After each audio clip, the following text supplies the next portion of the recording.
And you're doing all the interior pieces for a Dodge Viper? Yeah, 94 Dodge Viper right now. I got all of them pretty much done, just going in and reverse engineering them now.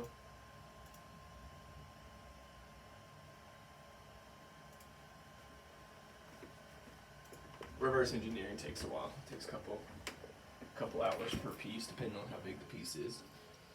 So basically, when I scan this onto the computer, it puts it onto the computer, right? Okay. But it's accurate to a T, yes, but now if I want to manipulate it, I have to go in and make this an actual CAD file. So to do that, I'm basically using the piece on the computer as a reference. And then I basically trace it things. So that's how you reverse engineer it to like actually change it. Say like you wanted these holes to be a quarter instead of what they are, to have to reverse engineer everything, then go in and adjust each of those things to be a smaller hole. And you can't just manipulate the 3D data like that. You actually have to have a CAD file to do that.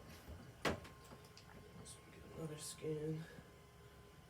And we align everything. Yeah, it usually takes.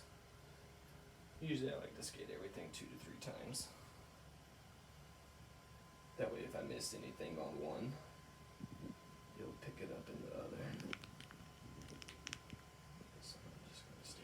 Yeah, I noticed that it picked up like all the little imperfections of the valve cover also. Mm-hmm. I mean, it's really precise. Yeah, down to 001. So what's that? 1,000? Wow. 10 thousandths.